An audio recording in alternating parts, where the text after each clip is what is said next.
Panggilan skuad Timnas Indonesia untuk FIFA Matchday Juni 2025 ibarat undangan pesta ulang tahun yang bikin heran. Banyak yang datang, tapi beberapa yang jago joget malah nggak diajak. Meski sebagian besar pemain yang dipanggil sudah seperti langganan nasi padang, ada terus di setiap kesempatan, sayangnya ada beberapa nama yang mestinya dapat panggilan unjuk gigi, tapi malah ditinggal di pinggir lapangan sambil garu-garu kepala. Padahal performa mereka belakangan ini nggak main-main. Sudah seperti motor Vario di picu nitro, kencang, lincah, dan susah dikejar. Siapa saja mereka? Berikut daftar pemain yang entah kenapa seperti dilupakan begitu saja.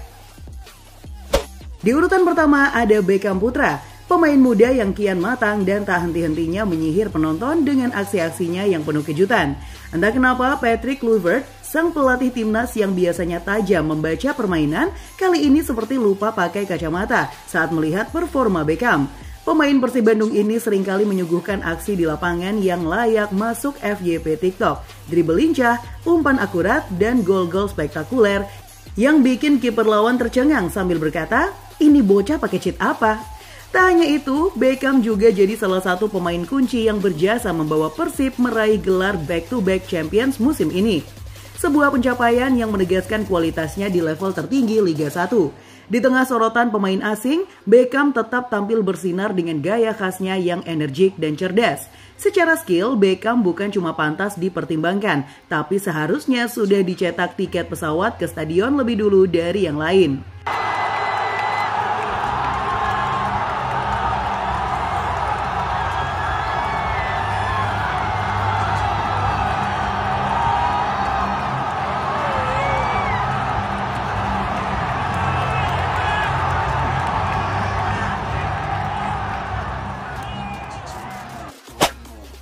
Lalu di urutan kedua muncul nama Elkan Bagot, si jangkung idola kaum rebahan yang tiap tandukannya bisa bikin bola trauma.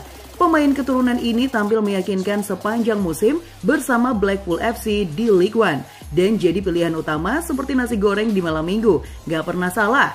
Dengan tinggi badan yang bisa dijadikan tiang gawang darurat, Elkan jadi harapan supporter timnas yang mendamba lini belakang Garuda lebih kokoh dari beton cor.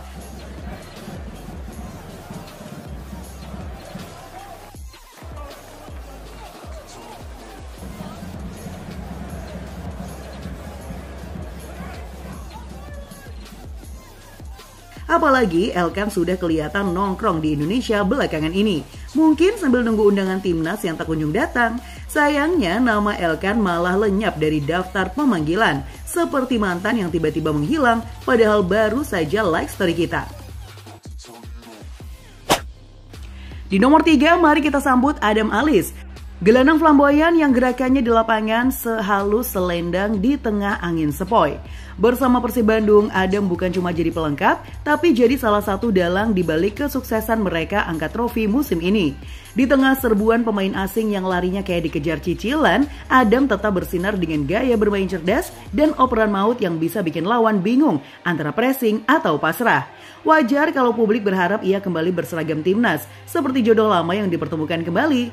Tapi ternyata nama Adam malah tak muncul di daftar panggilan, seolah federasi lagi-lagi memilih skip playlist padahal lagunya enak banget.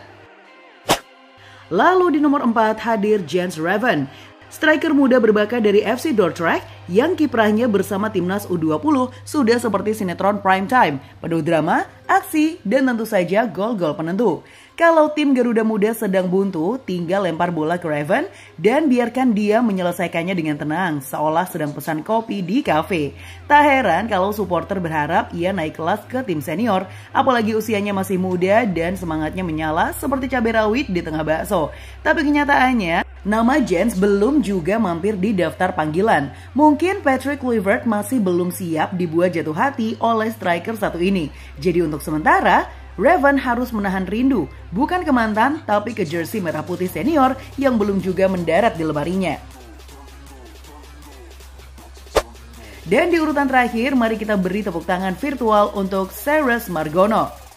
Kiper tangguh yang sudah melanglang buana di Eropa dari rumput Yunani hingga kini berjibaku di Liga Kosovo bersama KF Dukakjini. Meski usianya masih muda, Cyrus punya pengalaman yang tak bisa diremehkan. Dan yang paling penting, dia sudah pegang paspor Indonesia tanpa perlu drama naturalisasi ala sinetron jam 7 malam. Dengan refleks setajam komentar netizen dan tubuh lentur seperti karet gelang, tentu sah-sah saja jika publik berharap namanya masuk dalam daftar panggilan timnas. Tapi ternyata daftar tersebut malah seperti undangan pernikahan mantan. Gak ada nama kita di situ. Jadi untuk saat ini, Cyrus harus kembali ke lapangan Kosovo sambil berlatih dan berharap panggilan dari Kluivert datang lebih cepat dari promo 11-11. Nërkohë të Kryezio me këtë goditje ka pritur Mark. Mbetet 2-1. Të 2-0 rezultati në Sport 4 Fiorentina Empoli 2-1.